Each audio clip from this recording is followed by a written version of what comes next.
Assembly ఎన్నికల్లో ఎలాగైనా గెలవాలన్న సంకల్పంతో ఉంది బీజేపీ. బడ్జెట్తో మధ్యతరగతి ఓటర్లను కట్టిపడేసింది. ఇన్కమ్ ట్యాక్స్ స్లాబ్స్ పెంచడం ద్వారా 40 లక్షల ఓట్లను బీజేపీ తన ఖాతాలో వేసుకుందా? అటు తెలుగు ఓటర్లు అధికంగా ఉన్న ప్రాంతాల్లో ఆ పార్టీ వ్యూహం ఏంటి?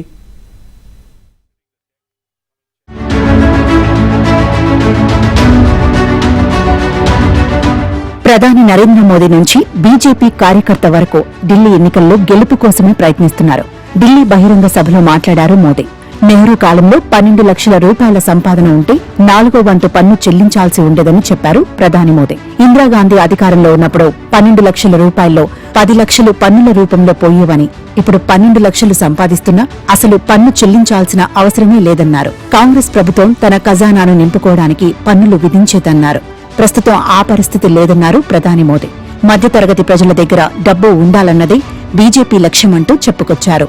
क्रेडिट कार्ड निकाल करके ठाड़ दिखाते थे, अब दिल्ली का और देश का मेरा रेडी वाला, ठेले वाला, फुटपाथ पर कारोबार करने वाला वो भी क्रेडिट कार्ड दिखाएगा। दिल्ली में भाजपा की सरकार बनेगी। 8 मार्च अंतर्राष्ट्रीय महिला दिवस है। 8 मार्च तक दिल्ली की बहनों के खाते में 2500 रुपया पहुंचना शुरू हो जाएगा। కేంద్ర బడ్జెట్లో ఇన్కమ్ ట్యాక్స్ మినహాయింపు భారీగా పెంచడం వేతన జీవులకు ఊరట లభించింది. ఇది ఢిల్లీ ఎన్నికల్లో వర్కౌట్ కానుంది. ఆప్ అధికారంలోకి వస్తే ఇన్కమ్ ట్యాక్స్ మినహాయింపు 10 లక్షలకు పెంచేలా కృషి చేస్తామని అరవింద్ కేజ్రీవాల్ హామీనిచ్చారు. అయితే దాన్ని ఏకంగా ఎన్డీఏ సర్కార్ 12 లక్షలకు పెంచింది. ఒక్క ఢిల్లీలోని 40 లక్షల మంది ఇన్కమ్ ట్యాక్స్ కట్టేవారు ఉన్నారు. వీరిలో బీజేపీకి మంచి క్రేజ్ వచ్చింది. ఇన్కమ్ ట్యాక్స్ పెంపు ఢిల్లీలో గేమ్ చేంజర్ అయ్యే ఛాన్స్ ఉంది. ఢిల్లీలో మొత్తం జనాభా 3 కోట్లకు పైనే ఉండగా అందులో ఓటర్లు 1,55,00,000. రాష్ట్ర జనాభాలో దాదాపు 45% మంది మధ్యతరగతికి చెందినవారే. మధ్యతరగతి మ్యూచువల్ ఫండ్స్ లో పెట్టుబడులు పెట్టేలా ప్రోత్సహించింది ఈ బడ్జెట్. ఆప్ కాంగ్రెస్ ఇచ్చిన ఉచితాల దెబ్బకు 3% మధ్యతరగతి ఓటర్లు బీజేపీకి దూరమయ్యారని ఇటీవలే సర్వేలు తేల్చాయి. ఈ బడ్జెట్ దెబ్బకు వారంతా మళ్లీ కమలం గూటికి చేరుకున్నారని భావిస్తున్నారు. ఎన్నికలను దృష్టిలో పెట్టుకుని బీహార్ పైన కేంద్రం వరాల జల్లు కురిపించింది. అటు ఢిల్లీలో ఎన్నికల ప్రచారం కోసం తెలుగు నేతలను రంగంలోకి దించింది బీజేపీ. ఎన్డీఏలో కీలక భాగస్వామైన టీడీపీ ఢిల్లీలో బీజేపీకి అనుకూలంగా ప్రచారం చేస్తోంది. కేంద్ర మంత్రులు రామ్మోహన్ నాయుడు, పెమ్మసాని ప్రచారం చేశారు. తెలుగువారు అధికంగా ఉన్న ప్రాంతాల్లో కలియ తిరిగి ప్రచారం చేశారు. చంద్రబాబు నాయుడు బీజేపీకి ఓటేయాలని కోరారు. ఈటెల రాజేంద్ర, కిషన్ రెడ్డి, బండి సంజయ్లు బీజేపీ అభ్యర్థుల విజయం కోసం కృషి చేస్తున్నారు. కీలక తెలుగు నేతలంతా ఢిల్లీలోనే మకాం వేసి ప్రచారం చేస్తున్నారు.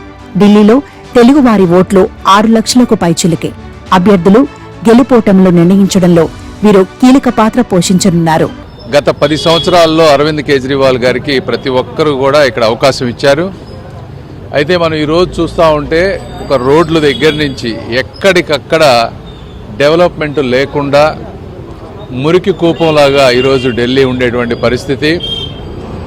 మరి కేజ్రీవాల్ గారికి జనరల్గా 5 సంవత్సరాల్లో కొంతమంది పనిచేయకపోవచ్చు, కానీ 10 సంవత్సరాల అవకాశం ఇచ్చినప్పుడు తప్పనిసరిగా డెవలప్మెంట్ అనేది కళ్ళకు కనిపించాలి.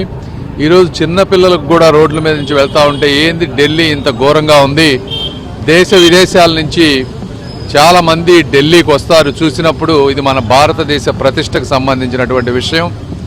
వీటన్నిటి విషయంలో కేజ్రీవాల్ గారు శ్రద్ధ తీసుకున్నట్టు కనిపించడం లేదు.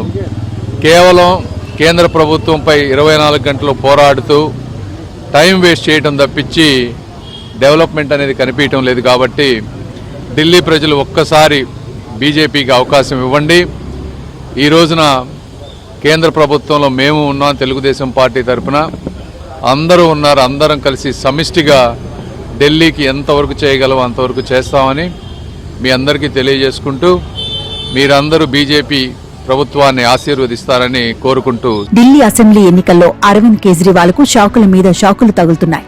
8 మంది ఆప్ ఎమ్మెల్యేలు అరవింద్ కేజ్రీవాల్ కు గుడ్ బై చెప్పి బీజేపీ తీర్థం పుచ్చుకున్నారు. అయితే తమ పార్టీపై బీజేపీ గూండాయిజం చేస్తోందని ఆరోపించారు కేజ్రీవాల్. అన్ని పార్టీలు ఉచితాలు ప్రకటించడంతో ఢిల్లీ వాసులు ఉబ్బి తబ్బిబ్బవుతున్నారు. ఎవరికి ఓటేస్తారన్నది తేలాలంటే ఈ నెల 8వ తేదీ వరకు ఆగాల్సిందే. నిన్న మొన్నటి దాకా కేజ్రీవాల్కు ఎదురులేదన్నారు విశ్లేషకులు. ఇప్పుడు పరిస్థితి మారినా ఆశ్చర్యపోనక్కర్లేదు.